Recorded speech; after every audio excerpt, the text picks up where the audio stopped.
Wait, what? How? How is he responsible?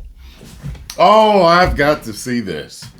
How is James Gunn responsible for Marvel post-Endgame failure? How? Let's check this out right now. James Gunn is now getting blamed for the Marvel post-Endgame failure, which follows recent reports that his DCU Superman movie was a financial bust and that both his Peacemaker and Creature Commando shows have flopped. Our insiders have told us that once Warner Bros. Discovery is sold, Gunn will be out of as head of DC Studios. That's why he's rushing to get his own projects out as soon as possible, ditching Gods and Monsters in favor of his Superman family saga. Regarding the post-Endgame collapse, Feige took an approach to the MCU focused on the message. Sound familiar, DCU fans? That's the same direction Gunn has taken at the DCU. That approach proved disastrous for Marvel. According to YouTuber Grace Randolph, what has Grace said? Gunn gave Feige and Marvel notes on which creatives to hire. One example she cites is Peyton Reed on Ant-Man, originally meant for Edgar Wright. Reed went on to direct all 3 Ant-Man movies, with Quantumania being such a huge failure that Marvel was forced to pivot, bringing back Robert Downey Jr. in a last-ditch Hail Mary effort to save the MCU.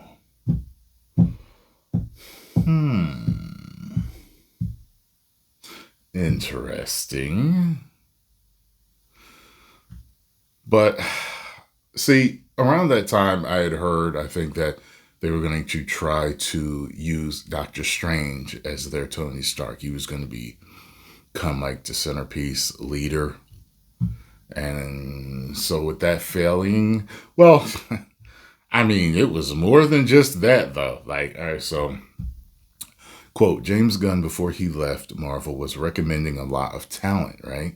A lot of that recent talent has really led Marvel down the wrong path. A path that oddly DC is going on, said Randolph. She added, in the early days of Marvel, they were hiring more professional people, right? People who were more established. But then when Gunn came in, they started taking risks on like quirkier, lower down people. While she didn't name other names, while she didn't name others Gunn may have influenced, it's worth noting that Taika Waititi came in and struck gold with Thor Ragnarok, a film very much in the Guardians tone, yet post-Endgame Love and Thunder bombed. Other notable failures include Kate Shortland's Black Widow, then there's Eternals and The Marvels, all financial or critical disappointments. The same trend continued across Disney Plus with She-Hulk, Ms. Marvel, Secret Invasion, and more. Oh, God. It's ironic that the man who revitalized Marvel's cosmic side with Guardians of the Galaxy is now being accused to helping steer MCU off course. Let me tell you something. I ain't going to blame James Gunn for this. While others may, there is no way I'm going to blame James Gunn for that. Let me tell you something. At the end of the day,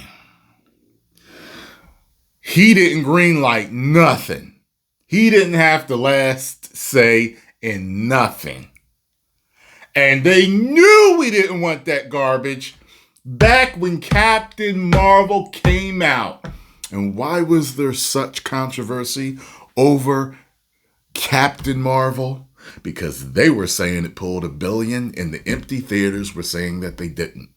And the person that I spoke to in Hollywood said, well, considering this controversy, actually studios do this all the time. They buy up theaters and tickets to make it look like their movies are performing better than what they really did.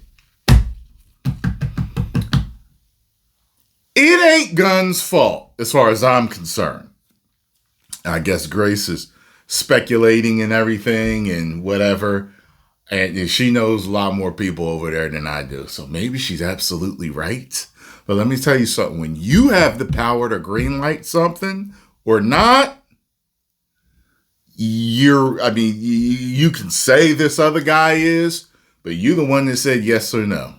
You know what I'm saying? At the end of the day, everything goes through that damn board, or at least a couple of people on that board. Somebody's going to have the final say, right? All right. So, you look at WWE, everything went through Vince.